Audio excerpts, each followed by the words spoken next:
最高の道具が揃えば全部うまくいく。まさかあなたそう考えてませんか？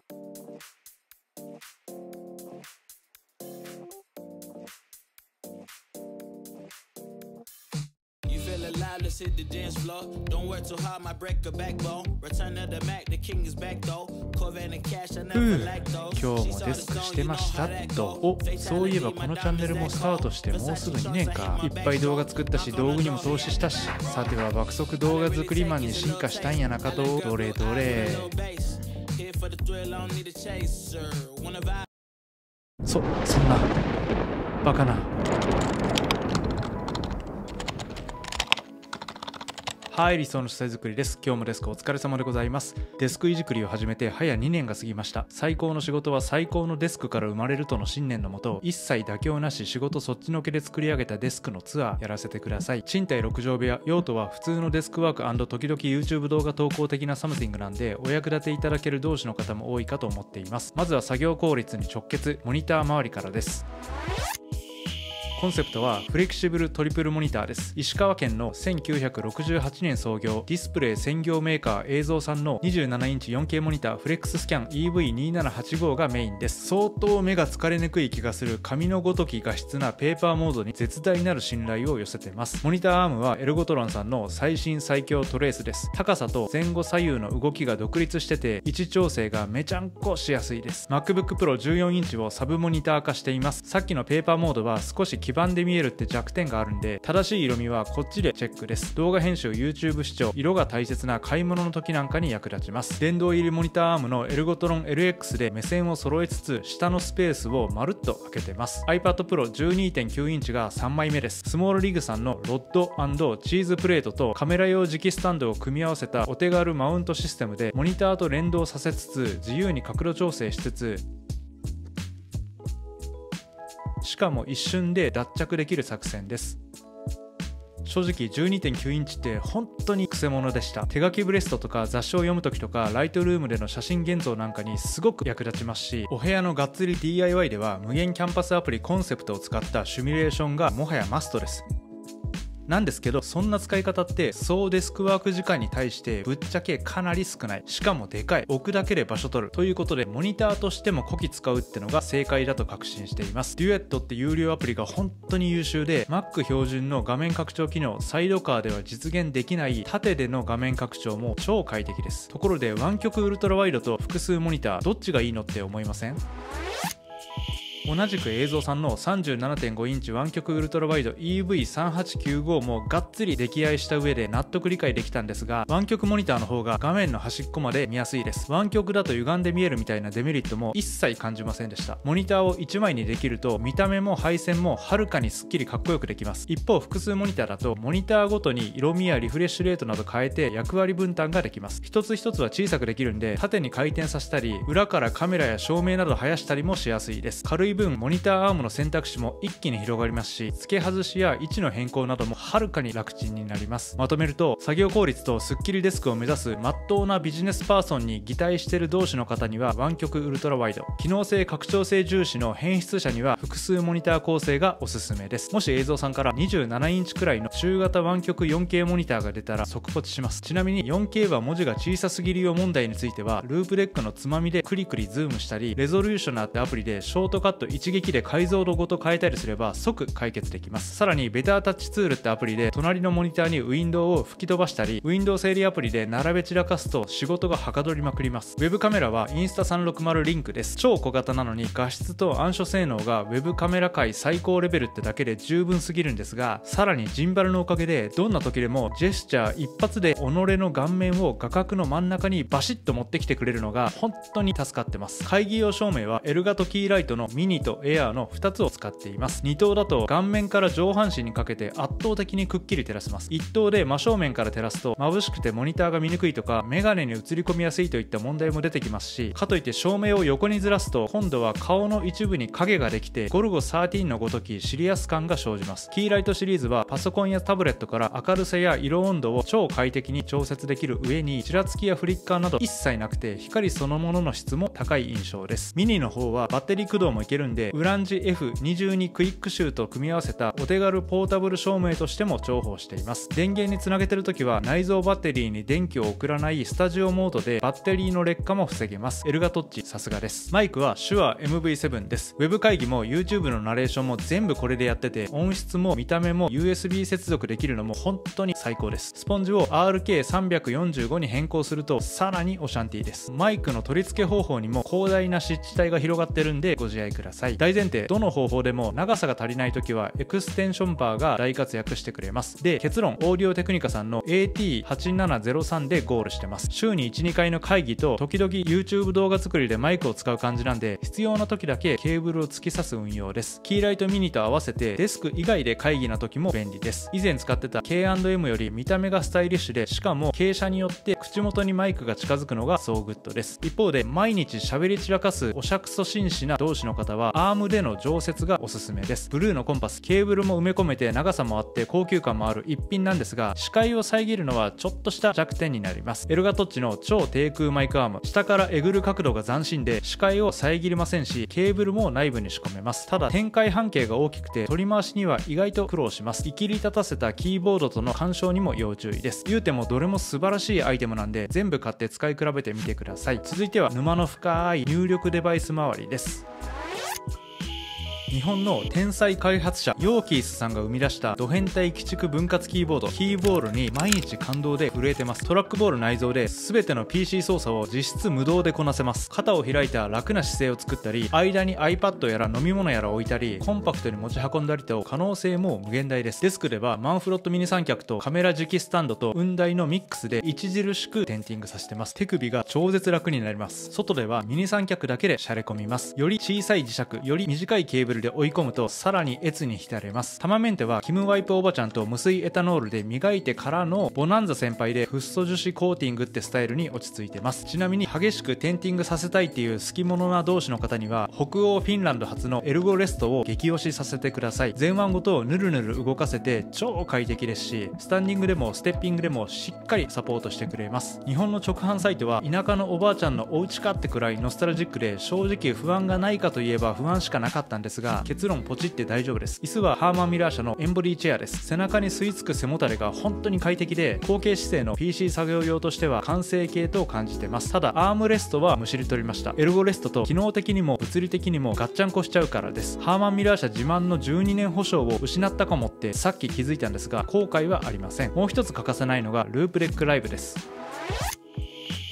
すでに情報は溢れてるんで詳細は省きますが、ありとあらゆる操作を自由に仕込める究極時短デバイスです。大好きな理由は4つあります。1つ目、つまみが6つもある。拡大縮小やスクロール、音量調節など日常操作から動画編集での細かい調整まですこぶる快適に時短できます。クリエイティブ系の作業を全然やらないって同士の方はつまみが2つだけの最新コンパクトモデルライブ S で十分ですね。2つ目、割り当て機能を表示できる。僕にとってこの手のデバイスは永遠カスタム対象で、タッチタイピングなんてそもそも無理です。逆に言うと厳選した操作のみについて手を置いたままノールック爆速処理したいって方には物理ボタン式のもの、例えばツアーボックスなどがベターかもです。3つ目、アクティブなアプリごとに設定が自動でまるっと切り替わるダイナミックモードが素晴らしいです。4つ目、見た目のかっこよさ、これも譲れません。裏側には3段階で角度調整できる折りたたみスタンドを貼り付けてます。すみません、やっと気持ちの悪いオタクトークが片付きました。それではこの動画の核心、デスク沼の荒波に立ち向かう風前の灯火がたどり着いたスッキリシャレオツデスクツアーに突入していきます。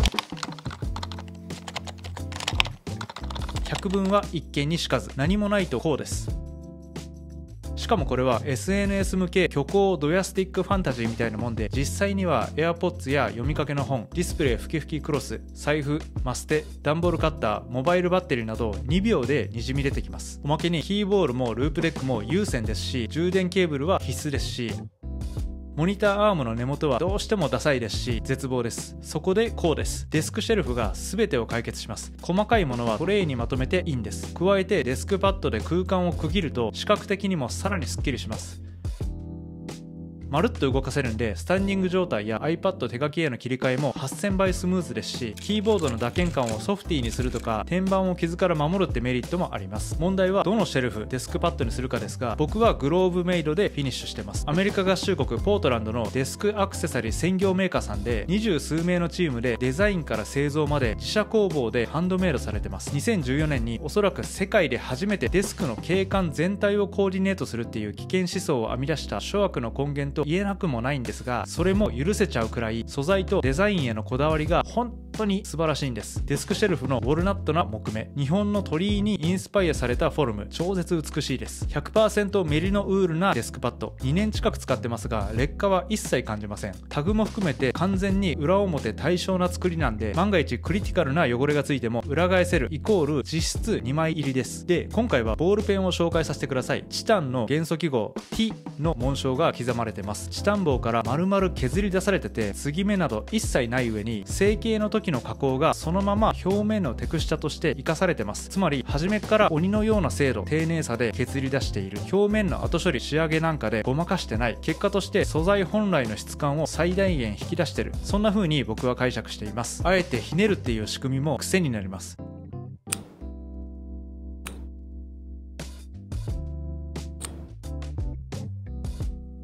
デスク用に特化されてて、クリップは削ぎ落とされてます。このペンは着想から販売開始まで4年かかったらしいです。スタンドも入念にデザインされてて、金属ベースで重厚感を醸し出したかと思いきや、ウォルナット木材をマスタリーブレンドしてペンとのコントラストを生みつつ、デスク全体とも調和を図る。あと横向きにも置ける。もう天才です。そうは言っても実際のところ、究極的にはたかがシェルフ、たかがデスクパッド、ペン、メモ帳、タスクナイフなんですが、だからこそその分野の先駆者開拓者であること、作り手の顔とこだわり、物語が垣間見えること、選び抜かれた最高級素材を徹底的に生かしていること、ゆえにクオリティも圧倒的なこと、そういうブランドのものを使いたいなって強く思っちゃうんです。ちなみに鉄板を貼るとマグネットコネクタを固定できて便利なんですが、 Amazon で買えるスチールプレートの粘着テープでそのまま貼ると地獄を見るのでご自愛ください。マステでまるっと覆って信頼の 3M 社の剥がせる両面テープで貼り付けると後々綺麗に剥がせてナイスです。モニター裏でも天板裏でもこの作戦はめちゃおすすめできます。 YouTube を始めて撮影機材の置き場に困り散らかしてきたんですが、ようやく定位置が定まりました。新潟県の金属家具製造メーカー足立製作所さんのステンレスワゴンです。ちょうどいい大きさ、予想を超える質感に感動しています。もちろんマグネット吸着いけます。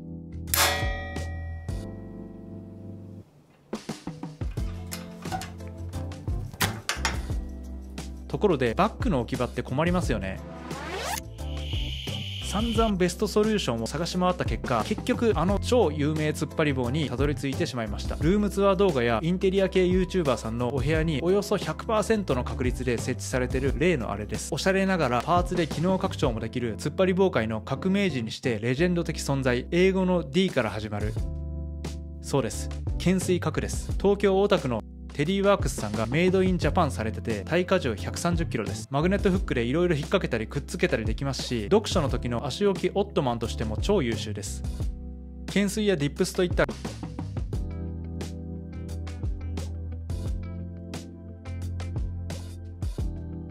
筋トレもいけます。理想の書斎作り調べによると、賃貸でもいける世界一コンパクトかつ頑丈な突っ張り棒でして、今世紀ベストバイに入ってもおかしくない一品と思っています。面積は18センチ四方なんで iPad mini が入る家ならどこでも設置できます。昇降デスクの下に椅子を収めて、みんな大好き山崎実業さんのタワーシリーズ平台車に乗せた可変ダンベルをスイーッと出して、折りたたみトレーニングベンチと荷重ベストも揃えると、うっかり理想のミニマルホームジムも完成してしまいます。荷重ベストは単体でも約2キロと結構重いんで、東京足立区足立道具店さんの頑丈ステンレスハンガーにかけるといいです。同じく足立道具店さんのカラナビもすごく手に馴染んでめちゃくちゃ気に入ってます。Wi-Fi 対応スマート体重計の Within Body Cardio で、乗るだけでアプリで自動記録で体重の進捗管理ができます。フロアマットをくり抜いてはめ込めばずれませんし、隙間にマステをかけばダサいフローリング色の露出も防げます。ところで正直に答えてください。今あなたのお部屋のクローゼットの扉開いてますよね。そうに決まってます。ということで、その無意味な扉外しましょう。超リーズナブルにサイズオーダーできる突っ張り式ロールカーテンに変えるとスッキリです。それでは最後にデスク配線の全体像と究極必殺ファイナル奥義を紹介させてください。デスクと部屋をつなぎしケーブルはメインの電源タップと有線 LAN ケーブルの2本のみです。さらにキャスターとの合わせ技でサクッと移動できる状態を保つのはもはやデスクの民の義務らしいです。確かに掃除やら模様替えやら配線整理やら壁紙張りやらで圧倒的にやりやすくなります。で、足を伝ってメインの電源タップがこちら。さらに逆サイドへサブの電源タップも展開させてます。ドッキングステーションのカルディジット TS4 が要です。全てのガジェットが TS4 に集約されて TS4 からサンダーボルトケーブル1本で MacBook へつながっています。1本のケーブルの抜き差しだけで MacBook への電力供給と MacBook とデスクの全ガジェットとの Z 合体接続がまるっと完了します。さらに TS4 は SD カード、外付け SSD、イヤホンとのハブにもなります。現時点で完全最強のドッキングステーションです。ということで全体像はこんな感じです。気になるって同士の方は一時停止で確認してみてください。ところで我々は3度の飯より背骨のねじれが気になりますが、たとえモニターをデスク正中に据えても己の方が数ミリでも横にずれてればねじれ負けです。間違った前提からスタートすると常に間違った結論にたどり着くんやでって近所のおばさんも言うてました。よって至急デスクの手前にも正中確認用特急を取り付けてください。優しく触れて直下の具足と XY 座標を揃えるだけで我デスクの正中にあり背骨のねじれな。今回ご紹介したアイテムは全て概要欄に記載しておきます。ご質問ご意見など遠慮なくコメントいただけると嬉しいです。実は今回のデスクツアーで一切使わなかった、いや正しくは使えなかったキーワードがあります。生産性という言葉です。今年もすでに2分の1が終わらんとする中、このチャンネルでは今回を含めてたった3本しか動画を出せていない。ペンの設計に4年かけてるグローブメイドさんを笑ってる場合じゃありません。生産性低すぎです。理想の書斎作り単体では。ということでこの動画で一人でも多くの同志の方がデスク沼から一刻も早く解き放たれて各々最高のお仕事をアウトプットいただき、我々全体で見ると生産性がプラスに転じる、そんな未来を願ってやみません。今日も最後までご覧いただき本当にありがとうございました。理想の書斎作りでした。